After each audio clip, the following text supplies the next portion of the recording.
നമ്മുടെ ഇന്നത്തെ ആദ്യത്തെ അതിഥിയിൽ നിന്ന് തന്നെ തുടങ്ങാം. കലാപാരമ്പര്യമുള്ള കുടുംബത്തിലെ ഒരു കുട്ടിയാണ്. അതുപോലെ സിനിമയും നൃത്തവും ഒരുപോലെ ഉപാസിച്ചു കൊണ്ടുപോകുന്ന ഒരു കുട്ടി. വളരെ ചെറിയ പ്രായത്തിൽ തന്നെ ഒരു ഡാൻസ് സ്കൂളിൻ്റെ ഉത്തരവാദിത്തം എല്ലാം ഏറ്റെടുത്ത് അമ്മേനെ തന്നാൽ കഴിയാവുന്ന വിധം സഹായിച്ചു കൊണ്ടിരിക്കുന്ന നമ്മുടെ സ്വന്തം നിരഞ്ജന അനൂപ്. നിരഞ്ജന കുട്ടി, ചേച്ചി വെൽക്കം ടു സൺഡേ ഫാമിലി.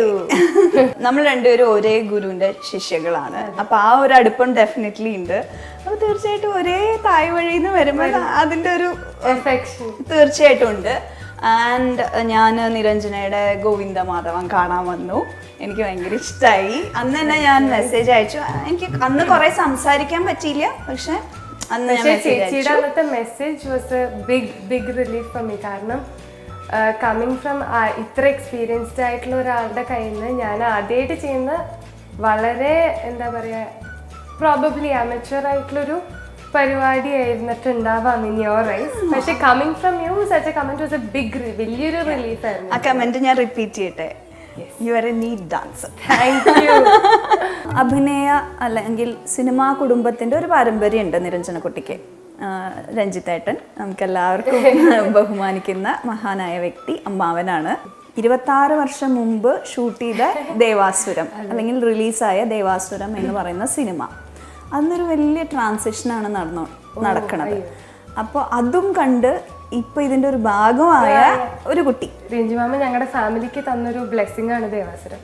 വന്ദേ മുകുന്ദ ഹരേ ജയ ശൗരേ സന്താപഹാരി മുരാരേ.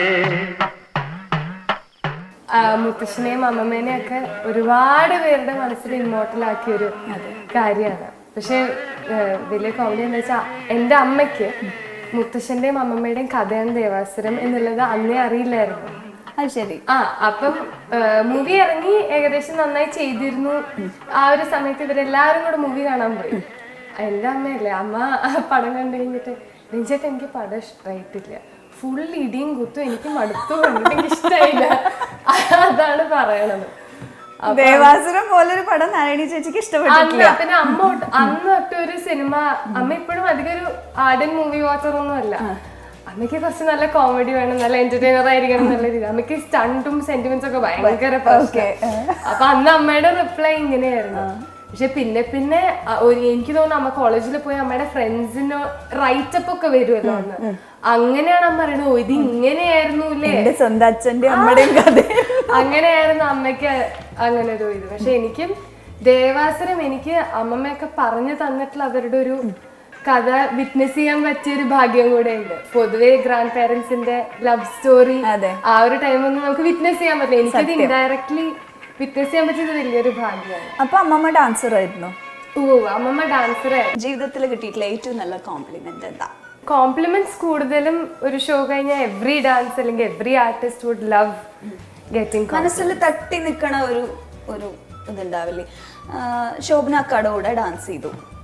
അതൊരു ഏതൊരു ഡാൻസറിനും ആഗ്രഹിക്കുന്ന ഒരു കാര്യമാണ്. നമ്മളെല്ലാവരും ഇങ്ങനെ കാണുന്ന ഒരു വ്യക്തിയാണ്. അത് ഭയങ്കര ഒരു ഭാഗ്യമായിരുന്നു എനിക്ക്. ഭയങ്കര ലക്ക് സ്ട്രൈക്ക് ചെയ്തൊരു സമയമായിരുന്നു. JT പാക്കിലായിരുന്നു performance. ചോയ്സിലാണ് ഞാൻ പഠിച്ചത്.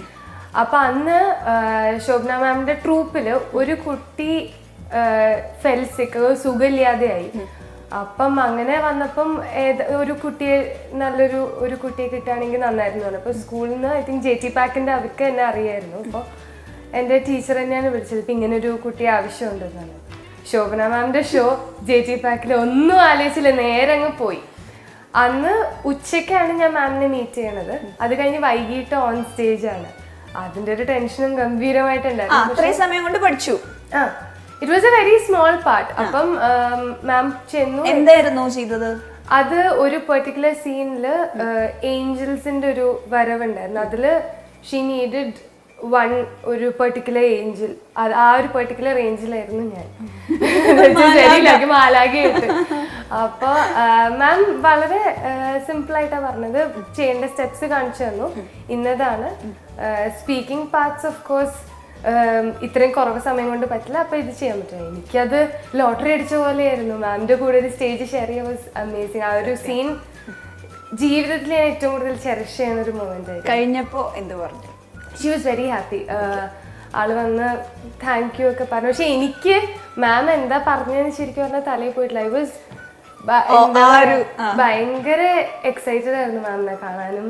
പിന്നെ മാം പെർഫോം ചെയ്യുന്നത് ഓൺ സ്റ്റേജ് ഞാൻ അടുത്തുനിന്ന് കാണും. ഞാൻ പൊതുവെ ഒരു ഓഡിയൻസിന്റെ സൈഡിൽ നിന്ന് വന്ന് കാണുക എന്നല്ലാതെ മാമിന്റെ കൂടെ നിന്ന് ആ എനർജിയും ആ വൈബും ഭയങ്കര ഡിഫറെന്റ് ആയിരുന്നു. തീർച്ചയായിട്ടും നമ്മളൊക്കെ ആരാധിക്കുന്ന ഒരാൾ ഇത്ര അടുത്ത് നിന്ന് പെർഫോം ചെയ്ത് സൂക്ഷിച്ചു വെക്കാനായിട്ടുള്ള ഒരു ഓർമ്മ എന്ന് പറയുന്നത് അതായിരിക്കും അല്ലെ ഡാൻസർ ലൈഫിൽ.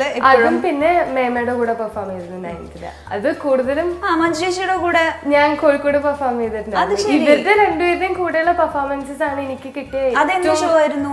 അത് മുത്തശ്ശന്റെ ഓർമ്മ ദിവസം എല്ലാ കൊല്ലവും കോഴിക്കോട് ഉണ്ടാവലുണ്ട് September 19th. അപ്പൊ ഒരു കൊല്ലം മേമയുടെ കോൺസേർട്ട് ആയിട്ടാണ് പ്ലാൻ ചെയ്തത്. അപ്പം വെറുതെ ഇരിക്കുന്ന സമയത്ത് ഞാൻ ചോദിച്ചു അപ്പം നിനക്കും കൂടെ ചെയ്തുകൂടെ എന്ന് ചോദിച്ചു. അപ്പൊ പിന്നെ നമ്മളും ഓക്കെ അടിപൊളി ചെയ്യാവുന്നത്. അപ്പം റിഹേഴ്സൽസും അങ്ങനെയായിരുന്നു. മേമയും ഞാനും ഒന്നിച്ച് ചെയ്യും. പക്ഷെ വൻ കോമഡി ആയിരുന്നു എനിക്കത്. കാരണം മേമ റിഹേഴ്സലിന്റെ സമയത്ത് നമ്മുടെ ഇന്ന് പഠിക്കുന്നു അല്ല എനിക്ക് ഓർമ്മയില്ലെങ്കിൽ. അപ്പൊ ഞാൻ വിചാരിച്ചില്ല എനിക്ക് കുഴപ്പമില്ലാതെ ചെയ്യാൻ പറ്റും എന്നുള്ളൊരു. അപ്പൊ മേമ എൻ്റെ അടുത്ത് നിന്ന് ചോദിക്കുന്ന ഡൗട്ട്സ് ചോദിക്കുന്നത് അപ്പൊ എനിക്കൊരു മാച്ചപ്പ് ചെയ്യാൻ പറ്റുന്ന ഒരു ലെവലായിരിക്കും എന്നൊക്കെ മനസ്സുകൊണ്ട് ഇങ്ങനെ വിചാരിച്ചോണ്ടിരിക്കുകയാണ്. അത് കഴിഞ്ഞ് സ്റ്റേജിൽ കയറി കഴിഞ്ഞപ്പോ ആ ട്രാൻസ്ഫർമേഷൻ ഓൺ സ്റ്റേജ് ഞാൻ വിറ്റ്നസ് ചെയ്തത് മേമയിലാണ്. ദ മഞ്ജു വാര്യർ നമ്മളെല്ലാവരും നോക്കിക്കാണുന്ന ഒരാളുടെ ട്രാൻസ്ഫർമേഷൻ ഓൺ സ്റ്റേജ് ഒയ്യോ ഒരു അവതാരമൊക്കെ വന്ന പോലെയായിരുന്നു എനിക്ക്. അത് ഇതേപോലെ തന്നെ ശോഭനമാനെ പോലെ തന്നെ പറഞ്ഞറിയിക്കാൻ പറ്റാത്തൊരു എക്സ്പീരിയൻസ് ആയിരുന്നു. And it came very early. എനിക്ക് കുറച്ചും കൂടെ ചെറിയ കുട്ടിയായിരിക്കുമ്പോ തന്നെ ഭയങ്കരമായിട്ട് ഞാൻ ചെറിഷ് ദൈവത്തിനോട് ഏറ്റവും കൂടുതൽ നന്ദി പറയണ ഒരു സമയമായിരുന്നു ഈ 2 സ്റ്റേജ്.